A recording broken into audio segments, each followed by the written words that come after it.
Welcome to Selling Education. Ian Aird is the CEO of English Australia and one of the sector's most commercially minded leaders. English Australia is the national voice of the ELICOS sector, representing 120 providers and advocating to government to protect, grow, and hopefully strengthen our industry. And with 25 years across DOS roles, admissions, marketing, operations, sales, and executive management, Ian is one of the rare people who's actually lived the full sales journey. He's led high performing sales teams, rebuilt value propositions, and helped providers tighten their conversion processes without losing that human touch. But before taking the helm at English Australia, he ran a consultancy advising education providers and government bodies on strategy, revenue growth, and sales effectiveness. He's someone I can always count on for a smile, despite everything, and great advice. So I'm really happy to welcome you here. Thank you, Ian. Thank you. What a lovely welcome. Um, that was fantastic. You send me a recording of that later on, and I'll repeat it to myself as a bit of an affirmation. That was gorgeous. Thank you. Get you going in the morning. Well, absolutely deserved. So on with the questions. So you are CEO of English Australia, and you're essentially selling the value of the ELICOS sector to the government. So because I believe selling ideas is the same as selling products or services. So, Mm. what actually lands with policymakers and what falls flat in terms of kind of approach? Wow. Yeah. Look, I love that question. I love that take. I'm a really big fan of an analogy and putting a lens on different tasks, and the sales lens is one of my most common, one of my favorite lenses to think. What am I selling? Who am I selling it to? And what are they getting out of this? And certainly, yeah, I think that's a really apt. Lens to look at working with policymakers. Um, it's a tough one to answer, but I'd say realistically, it comes down to exactly the same thing that always lands or falls flat.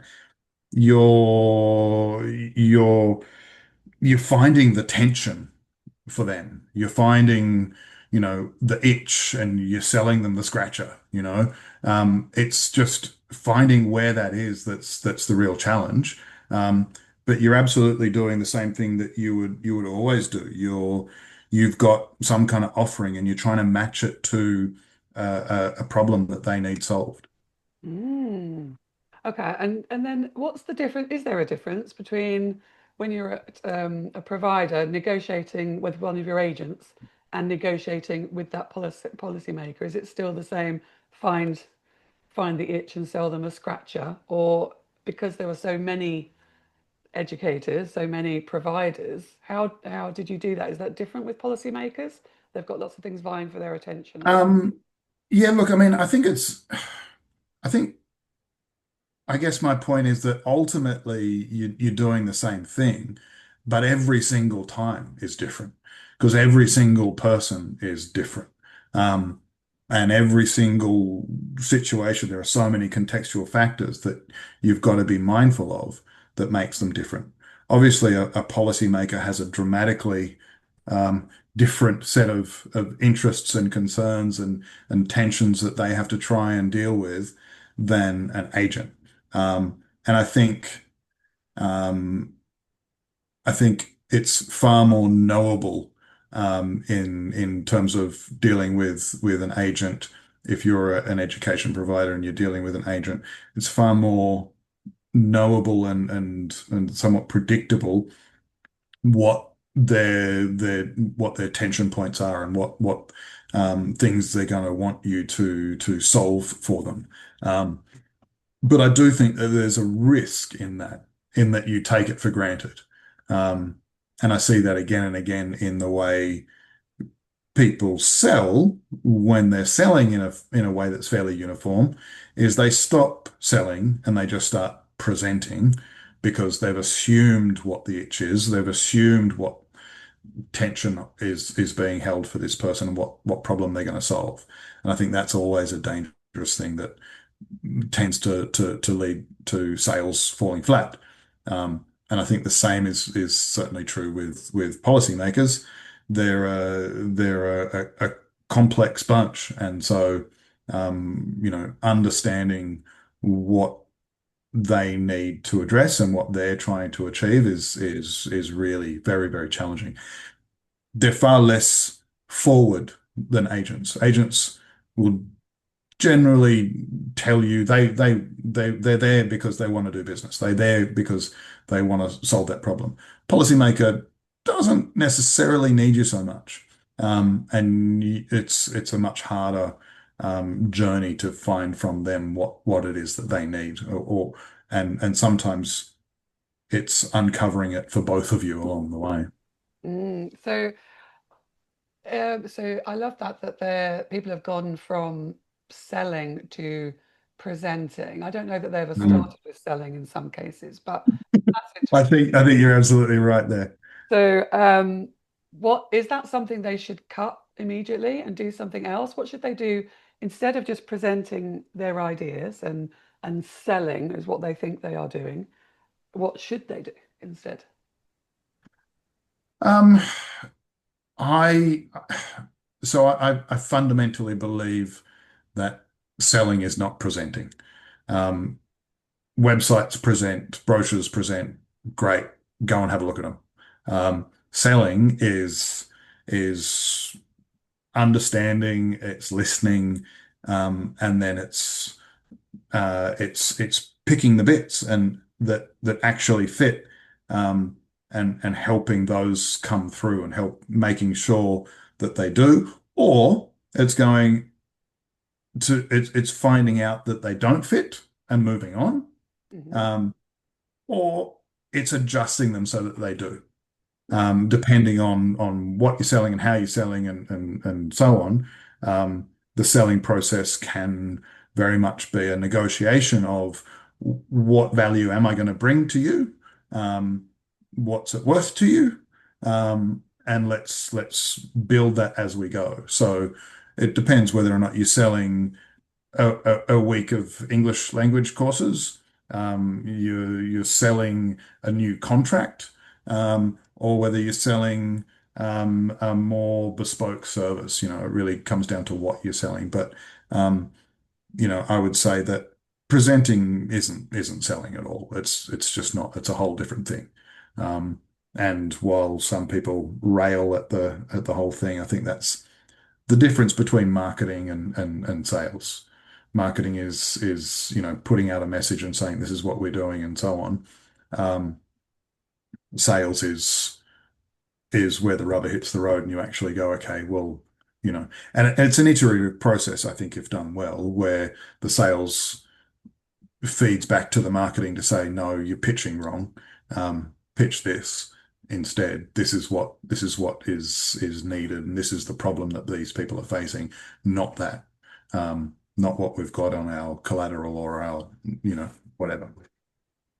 And I mean, you've done so many different roles in education. What is the kind of sales element that comes back, whether you're a DOS or in student recruitment or CEO? What's the common theme? Is there one? I kind of see them all as solving a problem, creating value, adding value, ensuring the delivery of value. It's that's what we're here for. We're here to ensure that we've added something of value, somewhere along the line. We've solved a problem. Um, Everyone is selling to some extent, whether they know it or like it or not. Um, It's just how actively you do it, how much you recognize it, and how well you do it. Whether or not you're selling a strategy to a board, you're selling a lesson to a class, you're selling a class to a teacher, or selling to a student, or selling a contract to an agent or a commission rate. You're always trying to find a way to connect and you know bring together what you've got with what they want and what they need and find a way for that to come together and work. Mm. And with some of the providers that you work with and teams that you've experienced who have been under the cosh, really, they've been under pressure and overwhelmed by changes in the market and all sorts of things. So how do you Mm. kind of keep them going, keep them motivated? So I find that people in these roles, they get a lot put upon them. Um, how do we keep them focused on conversion, if at all possible, but also how do we keep them motivated, whether that's money or leadership? What what suggestions do you have? Um, yeah, look, I mean, I think that that where people are exhausted, you've got to allow for that, and you've got to allow for rest and recovery and so on. But I also think that so often it's not about exhaustion, it's about frustration. Um, they've pitched and they've pitched and they've pitched, or they've tried and they've tried and it hasn't worked. Um, and where they're hitting a brick wall and they're kind of at that point of giving up because of frustration. Um, that's a different thing. Exhaustion, rest. Quite simply, Mm, take a moment, take a deep breath, and rest.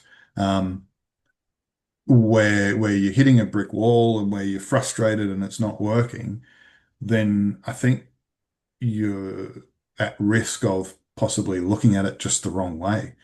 You back at that point where you're trying to present instead of sell because it's not a two-way street anymore. You're trying to push something, whether it's a square peg into a round hole, or you're trying to push through a potential sale to sell, or push a policymaker to do something that they're saying no to. Um, and the frustration comes from the fact that you're not recognizing the no as some feedback that you need to adjust to. Your pitch is wrong. Your product is wrong. Your price is wrong. It's the wrong client. It's the wrong person. Something's wrong, and you've got to listen. You've got to adjust. And when things are falling flat and when it's not working and when you're getting that frustration, um, then that's where I say it's time to take a moment and listen, um, to to see those issues as signals and feedback for you to refine what the next step might be, how you might adjust and try again. Um, and sometimes it means, okay, stop. You've reached a point where there is no way forward. So which direction are you going to go in now? And you've got to shift. I mean, um, I think that's the other side of it, and I think that's the real challenge for me is balancing that um, point between, okay, I'm exhausted and I need to rest, or um, I've exhausted this attempt and I need to try something different, mm. um, and I need to suck it up and try harder, move on, try again, try something else, and keep going. It must be difficult, I think, or I think it is difficult to know when you should continue to persist and carry on, and it's almost a numbers game, and we'll get there eventually, or just go, actually, when do we try something new? And I think with some of the markets that I work with now, they've been doing the same thing for a long time, which isn't necessarily sales because they've been lucky enough to have the inquiries coming in. And it's a bit of a sea change for them to then think, well, we now have to do something different and we've never known anything different. So what do we try? And it's Yeah. quite worrying for them, isn't it? Um, Yeah, look, I think it's ultimately the million-dollar question. It's ultimately the thing that makes the difference between the massive new success or the massive success. Often they're not new; they've just been sitting there waiting for their thing to come into its moment. But that's the challenge, isn't it? Where you've got to know when to pivot and when to what's the old song? Know when to hold them and know when to fold them. You know, it's a great song. Um, it's that age-old question, and it always will be. Yeah. Sometimes you get it right and sometimes you don't. It's just, but it's definitely one that you have to stay alive to. And in terms of leadership, so quite often the CEO isn't necessarily sales trained, or the CEO or the head teacher or the founder, they're not sales trained. So, what kind of role should they have, or overview should they have of the pipeline? Should they know it intimately? Should they just know enough to ask the right questions? Or should they just leave people to it? I I think I'm going to make a couple of controversial statements and Great. forgive me. One, I would say that a staggeringly low proportion of people are sales trained. Mm. Um, including salespeople, Yeah. the level of sales training that we see in the world, which is why I think what you're doing is amazing, and so important and valuable. But the level of sales training in our world, but in so many places is really low.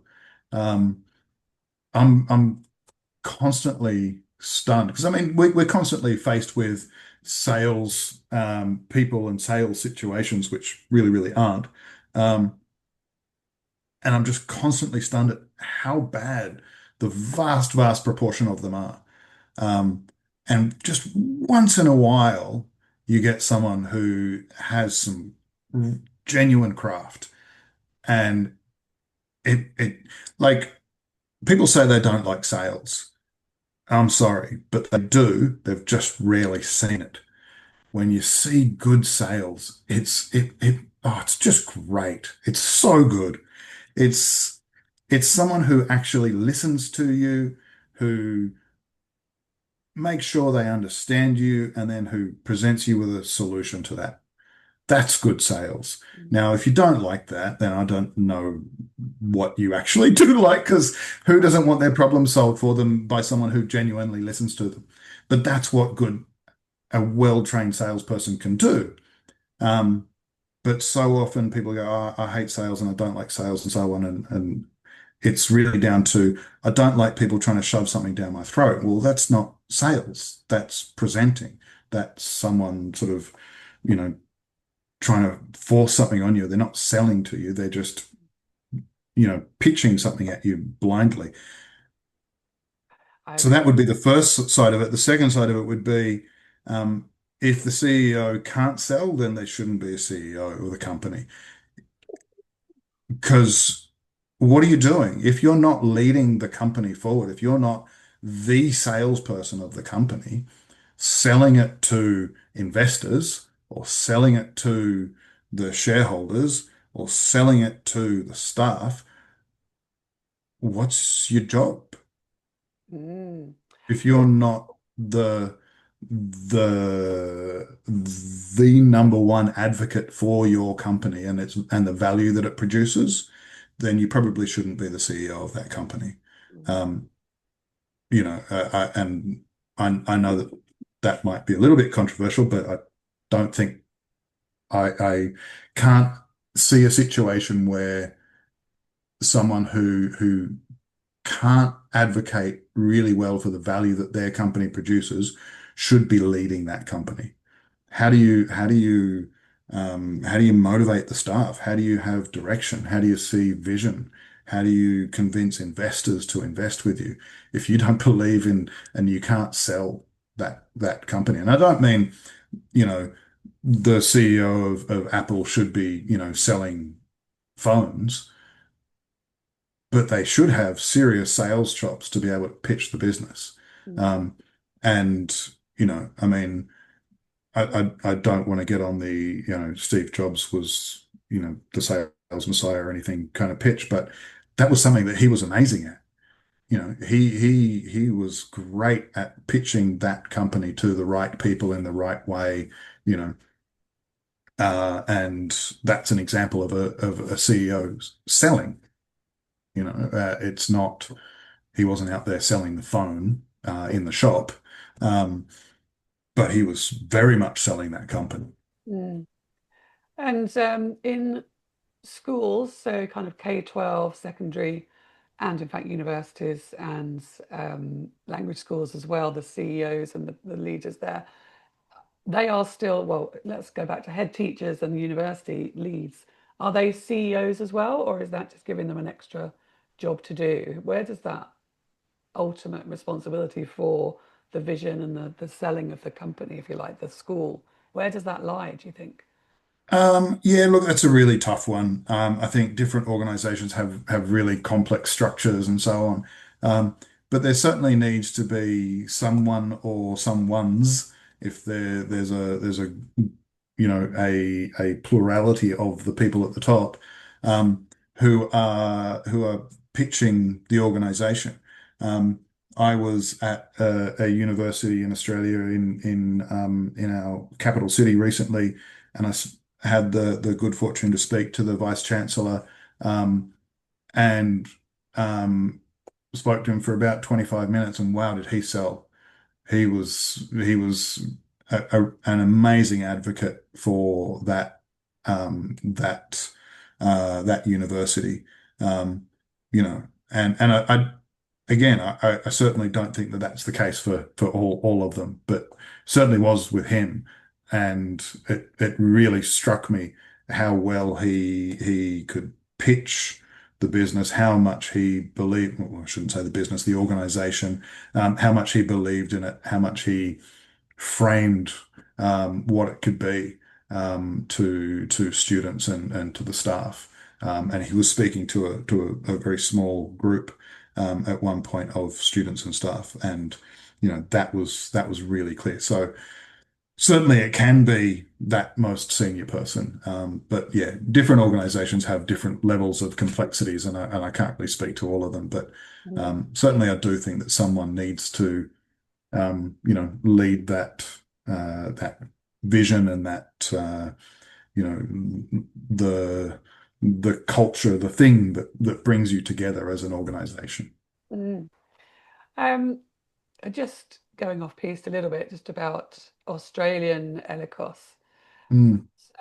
What are the main selling points going to Australia to learn English? Going to Australia is the first one. It's pretty awesome. It's pretty awesome. Um, no, look, in all seriousness, it is. It's a fabulous country with generally great weather. With lots of fantastic things to do and see and so on. I think that it's having traveled to more than 35 different countries around the world over the years. It has a lifestyle and a nature, and I don't necessarily mean just the nature, but the nature is amazing. And a nature and a culture that is just very easy to live in. It's you know, weather's great, safe. It's interesting. It's fun. So yeah, I think being Australia is absolutely a part of it. Um, not being other countries which aren't quite so safe is also a part of it. I think that sometimes. They're people are making decisions based on a comparison, and they've decided that they're going to study and travel, and they go, okay, well, I don't want that and I don't want that, so it leaves this and this to choose between. Um, the other thing I'd say is that we have um, over the years, and it's been a long history in this sector of incredibly dedicated professionals over what basically amount to generations who have built incredible institutions and have built a culture within the English language teaching sector of professionalism, of quality and care for students. I've been across the international education sector, and I do love the whole thing, but the English language sector in particular is special. And I do think, having worked in it in 4 or 5 different countries, and it's particularly special in Australia. I love that. Working for English Australia and its members um, has been an incredible privilege. But the biggest privilege is that I get to see from a completely new angle just how lovely this community of people is. They really are just it's filled with wonderful, lovely, amazing people who are just so dedicated to what they do. Um, and they've built across the country, just amazing college after amazing college that does amazing stuff. And having been a part of that and led some of those colleges with some of those amazing professionals myself, watching students and the last college that I was at is quite a long established college. It started in the 80s. And one of the most amazing things happened towards the end of my tenure there, which was we had a student come, and I think he was 19. And in talking to him, we discovered that his parents had first met when students at that college. Isn't that amazing? They'd met in a classroom, fallen in love, gone home, had a family. The family's now grown up, and off he goes to the same college. And it was just gorgeous.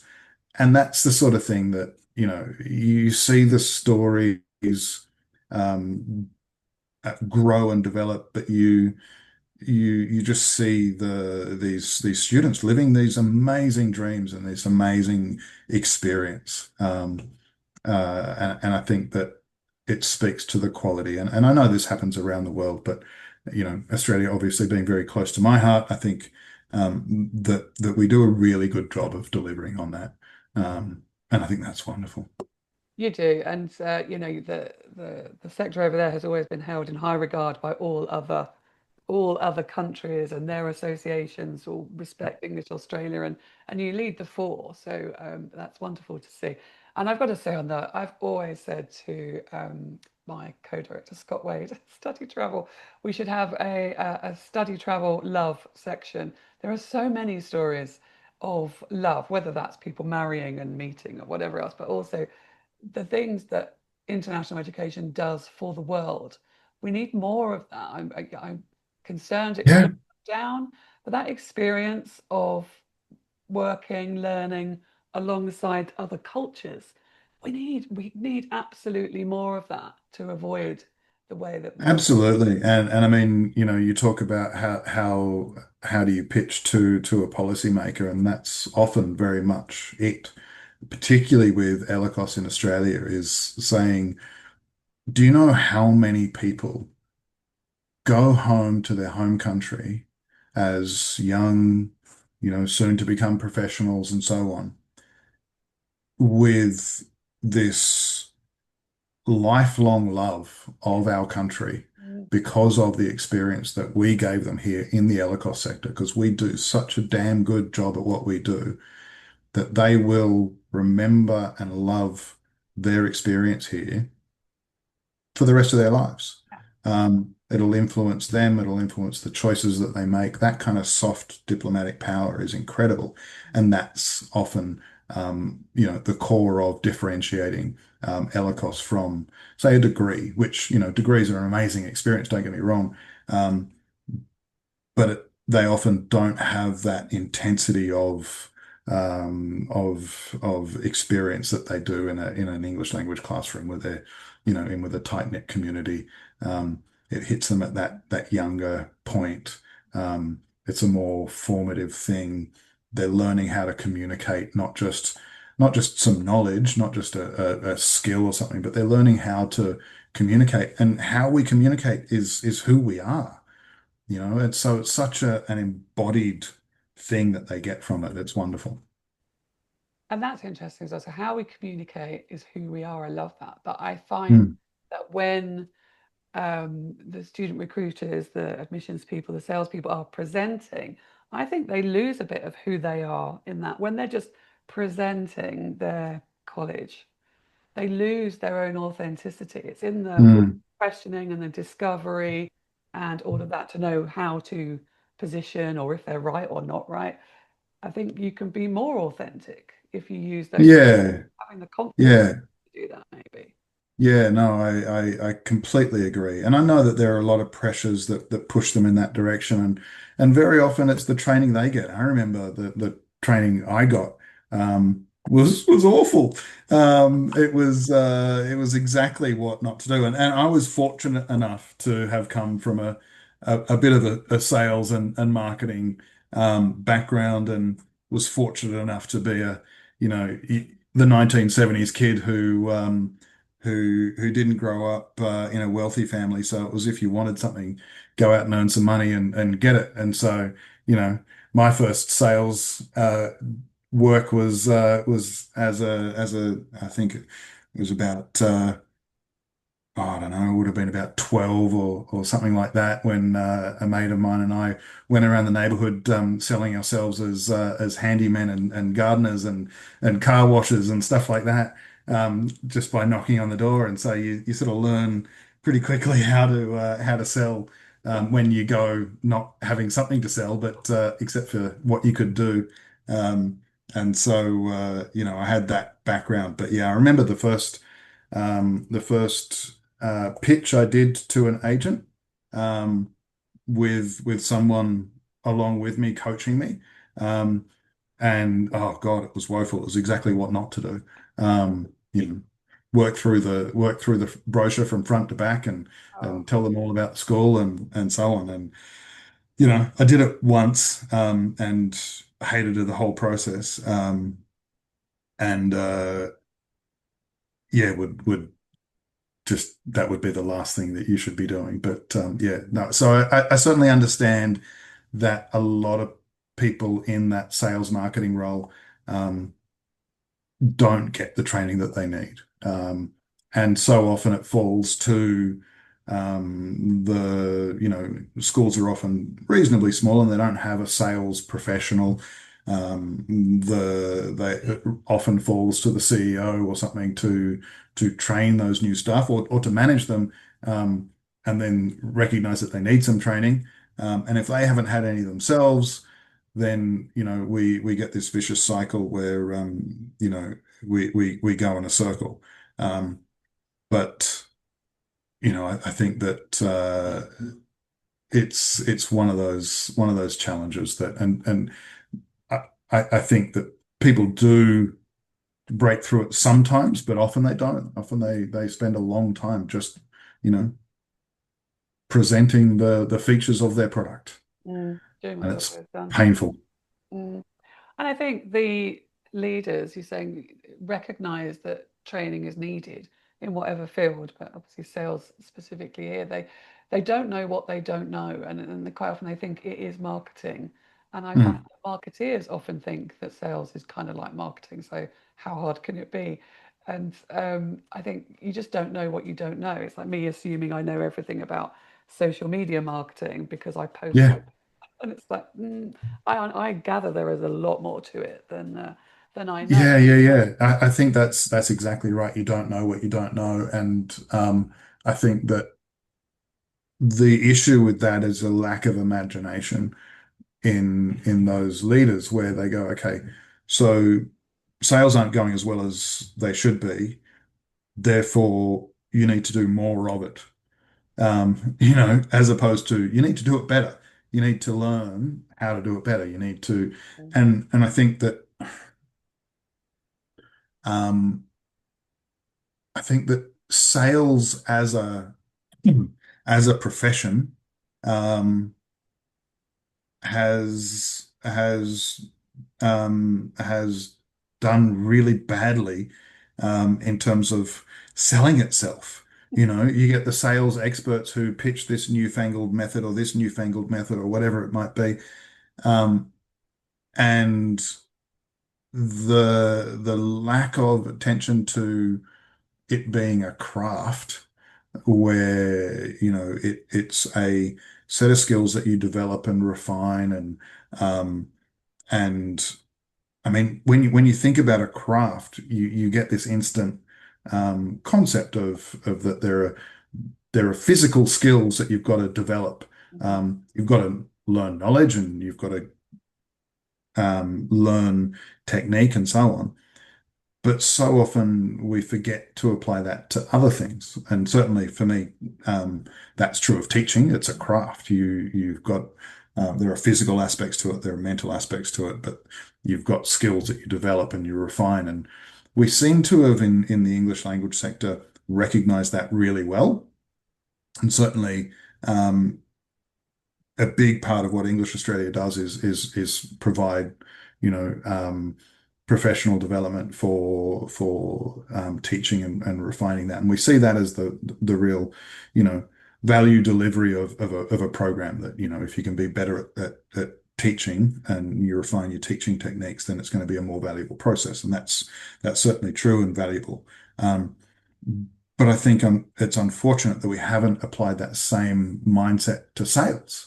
Yeah. Um, and I think it's less true in other sectors, but it's very true in this sector that we kind of throw people at sales and just say, well, just do more meetings. Um, and you know, um, did you show them the brochure? Did you show them our new photos? We got new photos. Um, and and I mean, I think there's very little in the way of craftsmanship training of sales staff, and I think that's just such a loss. Um, and I even see a lot of resistance from people who have these sales marketing, and we often confuse them by calling salespeople marketers or Yeah. whatever. But we often, um, I often have seen real resistance from those people to the idea of training. Um, and again, as you said, you don't know what you don't know. Um, but I've also seen when they start to see it, they you see light bulbs going, as you go, okay, and I've taken people with me, marketing people to say, come with me, let's go and meet this agent. Um, and you see them afterwards going, but you didn't show them the brochure. And um, and the shock of how different it is to sell versus just to work through a brochure and work through your value proposition statement and so on, and your product features. And when you're actually having a conversation, it can be quite shocking for some of them. Brilliant. I'm all for sales and marketing coming together in these things. I think it's Mm. such a valuable thing. Okay, great. So I'm going to move on to what I call quick fire questions, but they don't have to be quick in answer, depending on what you feel you need to say. I'll So, do my best to be quick. what? It's not my greatest skill, as you may have noticed. What is the most surprising lesson you've learned from your teaching days that you still use today in this position? Never ask somebody if they understand. Oh, okay. Why? It's pointless. Okay. If I ask you if you understand, you say either no or yes. No, and I'll try and explain it again. Yes, and I go, okay, and then I move on. But did you understand? So what do you do instead? You find out if they did understand. Okay. You ask them what they're going to do next. In teaching they refer to concept checking questions and instruction checking questions, and it's an awesome technique that I learnt from doing my CELTA many, many, many eons ago. That is, I think to your question, the most important thing I learnt from teaching. Um, in that there's no point asking somebody if they understand because what you get back is meaningless. You've got to check that they did. So, If it was selling something, then what are they going to do next? When's the next meeting? Um, when are we signing the contract? What's the action that's going to come out of it that shows that you understood? Um, Whatever it might be. And depending on who your audience is, you've got to think about how you do that um, in a non-condescending kind of way. But you, Yeah. you do need to check that they've understood as opposed to just ask. Because it's difficult also with different cultures. Some of them will automatically say, yes, they've understood, even if they haven't. They don't want All to. of them will. Oh, Humans will always say, yes, I understood. Um, 90% of the time, or they'll say no. Either way, checking their understanding rather than asking for it, you'll find out an accurate answer and you'll probably along the way help them understand. got it. Okay. So, who is harder to influence, a politician or a policymaker or a sales team on a Friday afternoon? Definitely a politician. In my from my perspective, definitely a politician. They're not easy to influence. Um, yeah. Okay. And what's the one thing? So salespeople are easy. You're between them and their first drink. So I think it's really easy to sell to salespeople. I'm really easy to sell to because I get overexcited, especially if someone is good at selling and good at yeah. asking me the right questions and listening to me and finding the Oh, things. 100%. The If point. sometimes I will buy stuff just because you sold it really well. It's appalling. But sometimes I'm like, That was that great. was that was that was some craftsmanship. I don't need it, but I'm buying it because that was awesome. Exactly. Um, yeah. How funny.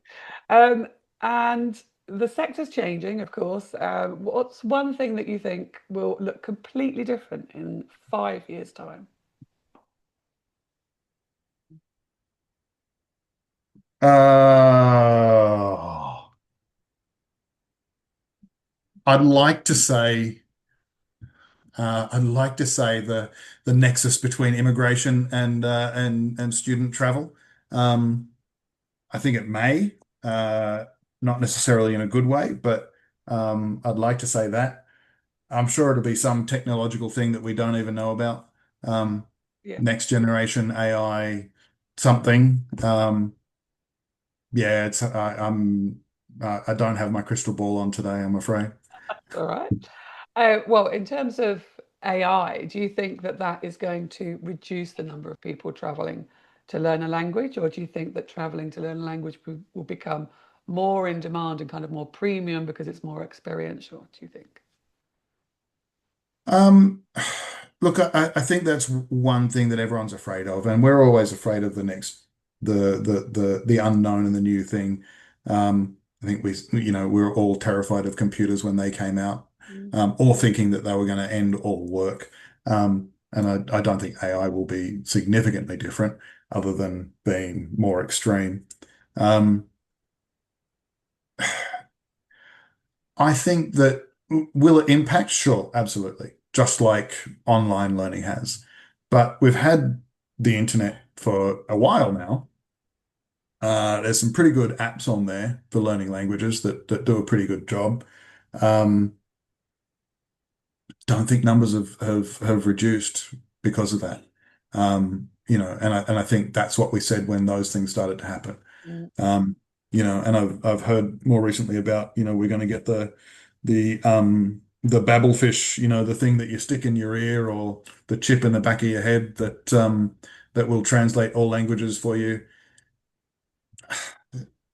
Yeah, look, it might reduce the total market. Some people who aren't actually interested in learning a language, but who are just doing something transactional might take that up. Mm. But ultimately, I think people want to communicate. I don't think that's going away. Um, I can use a translator now, but I don't, because if I'm looking at the translator, I'm not looking at you. I'm not having a human interaction. And I think ultimately, um, we're still human. People are still going to want to interact with other humans. Studying and traveling is awesome. Um, and learning a new language is awesome. Mm. It's it's such a visceral thing that I just don't think AI can replace it in any way. Sure, it will change the market, and it might bring people to a higher beginning. Um, and I think we've been creeping higher and higher at the beginning for a while, with the growth of television, and then the growth of the internet more recently. More people are more exposed to English around the world. Uh, but other than that, I don't see it changing dramatically. I know I'm Lovely. maybe a bit of a Luddite in that respect, but I just don't see that it replaces that human interaction. No, I hope you're right. Okay, so another question. What is the worst piece of sales advice you've ever heard in our sector? Not necessarily been given, but heard. Um, like what I said before about working through the brochure from front to back, and listing out all of your key features. I think that's particularly prevalent in our sector. Um, it's terrible. It's not selling. They Yeah, can read a brochure, surely. Um, yeah, i- if you're not having a conversation, then you're not selling. yeah. I love that. Okay. Um, and what is the fastest way to build rapport, which we know is like the foundation of sales, with somebody new? Got any tips for us there? Be interested in them. I love that. Be interested. Listen, yeah, listen to them, show interest, be interested. Genuine You're not interest. going to get very far if you don't, if you're not. Great. Okay. And is there a job that you would secretly enjoy if you, or not even secretly necessarily, that you would enjoy if you weren't in international education? What would be your plan B? President of the universe. Um, the, Okay. the writer of laws. No. What would I like to be? A lawyer. Oh, okay. Yeah.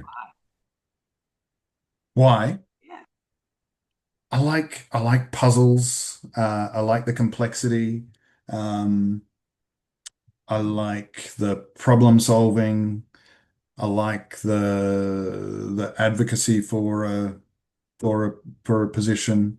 Um, yeah, I like the law. Okay, good. And again, it's actually quite like selling, isn't it? You've got to sell Oh, your 100%. argument. I love that. Yeah. All right. And if you could gift out of all the sales skills, so negotiation, follow up, qualifying, listening, if you could gift one skill to help your sector to recruit more students, which skill would that be? What's the most impactful skill? I need to think of something cool, don't I? Not Um, necessarily, it could just be following a process, but you know. Are you feeling underprepared? plan, Cool. plan, Okay. plan these sales meetings. Actually, think about what you're doing, what you're going to achieve. Make a plan. Would be, I think, the sales skill that I think could make Make a plan. the biggest difference would be plan the outcomes that you want to walk away with. Plan what you're delivering to who, why, Mm, etc. I think if people planned those processes, as opposed to just planning the pitch, um, that would be good. yeah. What, I like that. I think yeah. start with the end in mind is the phrase that springs to mind. Start with the end in mind. What do those people need in order to get to that path? Mm. And how are you going to do that? I love that. Okay, good. And I think as well, sort of plan realistically. So I don't go to a sales meeting thinking I'm going to sell today or I'm not going to sell. It's I'm going to make a step forward in this process. mm, Um, you know, rather than seeing it as, and I know that was tough for me when I began, was coming away often feeling down about the fact that I hadn't had a final outcome yet, as opposed to I hadn't progressed the process. I agree. I think there's progression is what we're Hmm. looking for. Conversion, progression along the pipeline. Yes, we need to close, but you've got to progress towards it. If you go to the close too soon, you're going to lose it anyway. Hmm. Okay, cool. And then, so if you had to give the ELICOS sector in Australia, or in fact globally, a rallying cry for 2026, what would that be? Alien cry. You're at the head of them with a flag waving. What would the rallying cry be? We're back to flags. Um, Flag, yeah. yeah, look, I mean, I think that it's a really important question. It's a really tough one. Yeah. Um, what would it be? Study and travel. Study and travel is awesome. Do it. Do more of it. Help people do it. It's great. Um, what could be better than studying and traveling? Seriously. It's you kind of either, I mean, you're kind of either living the dream of studying and traveling, or you're facilitating the dream of studying and traveling. Love it. What an amazing gift to the world. Oh, to be able to help people study and travel. Um, what an awesome thing. I love It's that. so good. It is so good. You're right. We're both fanning about it.